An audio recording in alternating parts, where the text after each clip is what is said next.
There are no class of men that can say that they have never heard.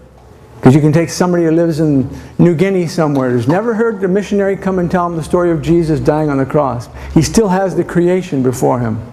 And that tells us that there is a God with whom we have to do, as Hebrews 4 tells us. Anyway, three things that we can learn from creation is, first of all, that God is a all-powerful God. A being must have had tremendous power to ever put this all together, to make the stars and to make the sun and to see how the weather operates on earth and so on. Manifests that God is an all-powerful being. But then how it's intricately woven, works together in such incredible detail and so on, tells us another thing. And that is that God is a all-wise or intelligent being. We can learn those two things. We learn a third thing from the creation, and that's found in Acts chapter 14. I'll turn over there. Just hold your finger in Romans 1. But in Acts 14 and verse 17, it tells us, "Nevertheless, he has not left himself without witness, in that he did good and gave us rain from heaven, and fruitful seasons, filling our hearts with food and gladness." So we find here also there is a third thing we can learn from the creation, and that is that God is a good God. He's an all-good God, looking after His creatures, giving rain and food all over the world. I know there are sometimes places where there's famine, and I know that those are exceptions to the rule. But as a general case, God has testified of Himself to man in these three great ways. We can learn from creation, therefore, that, number one, He's an all-powerful God. We can learn that He's an all-intelligent or wise God. And we can learn that He's a good God. We will not learn, however, that He has a Son. We will not learn that His Son came into this world and died on the cross of Calvary to save sinners. But we do learn some things about God, and those things make all men responsible. Now what we find in the remainder of this chapter is that if someone ignores the creation, the revelation that God has given of Himself in creation, very serious moral and spiritual consequences result. And that's Paul's point here in this first chapter. Because these people have not looked upon creation in faith and have recognized that there is a God. They have ignored that revelation, have turned their back on God, and have gone away from Him. So the next three verses say, verse 21, 22, and 23, "Because that when they knew God, they glorified Him not as God, neither were thankful, but became vain in their imaginations, and in their foolish heart was darkened. Professing themselves to be wise, they became fools, and changed the glory of an uncorruptible God into the image made with like to corruptible man, to birds, to four-footed beasts, and to creeping things or reptiles." And so there's a downward progression here takes place because they have turned their back on the light that God has given through creation. And it's not a very pretty thing. And we'll find in these next series of verses through the chapter that there are three great consequences that result from one ignoring the testimony of creation. First of all, men will turn to idolatry. Secondly, they'll turn to immorality. Thirdly, they'll turn upon one another with violence and civil strife and all that. And you can see that in verses 21 to 23. There you have them turning to idolatry. Then in verses 24 to 28, we find that they turn to immorality of the worst order. And the description that he gives there is the homosexuals that you know what he's talking about there. Then in verses 29 to the end, to 32, we have these antisocial sins against fellow man. Fighting, killing, anger, lying, stealing, and all those kind of things. You'll notice, just by the way, for those who are students here, that the word fornication in verse 29 is not to be in the text. And the reason for that is because he's already taken up immorality in the other verses. What he's describing in this series of verses from 29 onward is the antisocial sins of, as I said, of violence and corruption and so on. So there are very serious consequences that result from turning one's back on the witness of creation And Paul shows, and this explains, how the heathen world, the pagan world, has got into the state that it's in. Now, I'm not picking any national people or any these pagan people. They have grown up and after many generations in the dark. I mean, literally, spiritually and morally dark. And many of these tribes and peoples that are living there don't even know enough to cover their bodies. Run around naked and living in all kinds of depravity and immorality and every other kind of thing you can think of.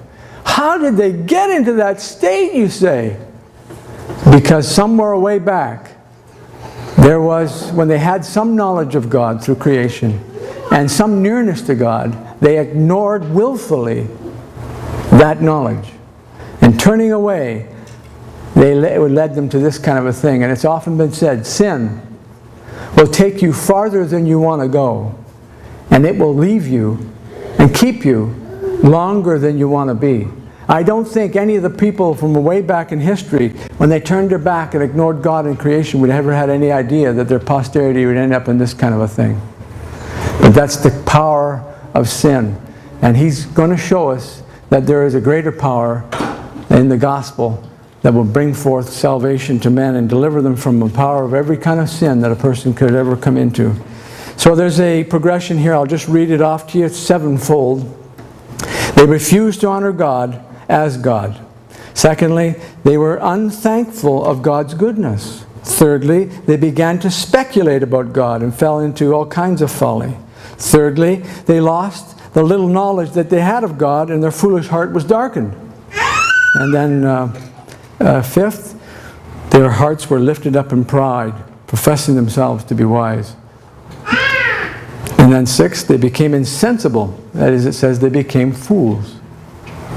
And then last but not least, they turned to idols and changed the glory of God into the uncorruptible God into an image. And even when they turned to idolatry, their thoughts went lower and lower and lower. You'll see how that they first saw man in idolatry as God as a man, and then as a four-footed beast, and finally to creeping things. Degeneration, degeneration, degeneration.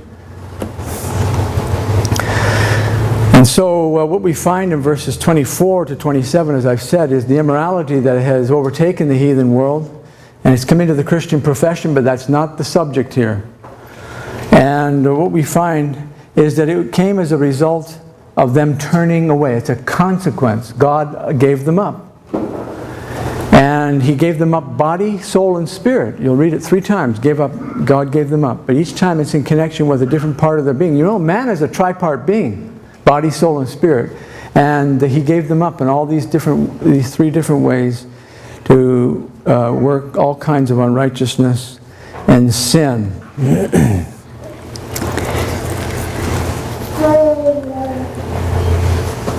Now the nice thing about this is, though it looks like they have been given up, God has not given up on them. And that's what we want to announce as we get going through the chapters that are coming, where the righteousness of God is taken up and declared. Isn't that beautiful? 3 times we read here in this chapter that God gave them up to all kinds of uncleanness. But He hasn't given up on the most vile sinner, and He saves them. Now in 1 Corinthians chapter 6 we find that some of the Corinthians lived that lifestyle. And he says, such were some of you, but you're sanctified, you're justified, you're washed, and so on. So it's beautiful to see that the gospel can still reach even the most defiled, degraded sinner that you can think of. That's the power of the gospel that we're here to rejoice in and to explain and to talk about. Now the next chapter brings before us that second sector in the human race that is responsible before God as well. And that is what we might call the moralist, or as we have on the chart here, the cultured Gentile. If you take a cross-section of the Gentile world, you'll find that not all Gentiles live like the degraded heathen, which has been described in chapter 1. There are some that seemingly outwardly act very civilized and cultured and even righteously. But he shows that really there's really no such thing as someone living righteously who knows not God. And he shows in this second chapter, verse 1 to verse 16, that this class of person, he takes a position of judging his fellow Gentile for his degradation. Chapter 2, verse 1, I'll read. Therefore thou art inexcusable, O man, whosoever thou art that judgest, for whether thou judgest another, thou condemnest thyself. For thou that judgest doest the same things. Now this is interesting. There is a class, as I say, of Gentiles that have not let themselves outwardly, as far as their lives are in the eyes of others, be so depraved as those in chapter 1. But he's saying here that even though they pass judgment on and judge those others and criticize them and so on, that they're not any better as far as their holiness and purity in their life is too. It's just that they do it in a little more sophisticated way. They do it in a little bit more of a surreptitious way. And he says that what he brings out in these 16 verses is that they're actually more responsible than those in the first chapter, because they have more light from God. Not only do they have the witness of creation to them, but they also have the witness of a conscience, and that's brought out in verse 15. Their conscience works well. It's alive and well. You say, how do you know that? We know it because he has an ability to judge the other man. He knows the difference between what is right and what is wrong, which is what the function of the conscience is. Genesis 3 verse 5 tells us that. And the fact that he's able to judge this other man, he's just judged himself. He just put himself in a more responsible place. Now we're not saying that the man in the first chapter does not have a conscience. He has a conscience, all right, but his conscience doesn't work in any appreciable way because he lives in moral and spiritual darkness. And it does not function properly because the conscience requires light before it works. And you can correlate the conscience with your eyes. You know, both need something to work. And that is light. Light. I may have 20/20 vision. But if you put me in a pitch dark room, my eyes don't work. I can't see anything. And so it is, our eyes are like the conscience. It requires light. But these people live in moral and spiritual darkness, far from God. And so their conscience does not work in any appreciable way. And Paul does not even bring up the conscience in the first chapter with these people. There's enough testimony in creation to make them responsible. But the man in the second chapter, which we're now looking at, we find that he has a conscience that works very well. He can look at that man, look at that with disgust, and turn up his nose at him and all the rest of it, even though in his own life he has some of the stains of those sins. And so Paul takes this man to task and shows that he's more responsible because he has more light. And more than that, he takes time now from verse 2 on through to the end, which is verse 16, to give him some very important principles with regard to the judgment of God. And he gives some very important facts concerning the judgment of God, that this man obviously is bypassed or overlooked. And it teaches us that when we have a conscience that we do not listen to, and we ignore the voice of God in creation and the voice in the conscience, there are consequences that happen here. And the consequences that we see in this particular case is that he becomes insensible and self-righteous. He becomes insensible and self-righteous. He's judging another man and he's doing the same thing himself, or has done the same thing. And then he becomes self-righteous, thinks he's better than the other man. So Paul says, now I think we need to learn a few things about the judgment of God here, because you're missing a lot. If you think that you're better than that other man, I think we need to stop right here and take up a few principles about the judgment of God, that you understand that you are actually more responsible than him.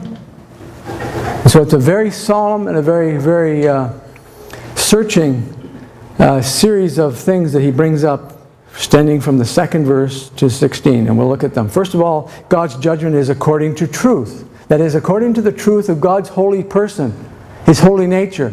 God doesn't judge according to man's standards, because they keep changing. He judges according to the truth of what he is, who he is as a person. And he's a 3 times holy God. That's the standard by which he uses. Secondly, let's read that first of all. But we are sure that the judgment of God is according to the truth against them which commit such things. Secondly, verse 3, the judgment of God is inescapable. Somehow these people thought that because they were a little better than the others, that they could escape the judgment of God because they were more cultured and educated a little bit and had a better exterior. And so he shows, and now in this 3rd verse, thinkest thou this, O man, that thou judgest them that do such things, that thou dost the same, that thou shalt escape the judgment of God? The judgment of God is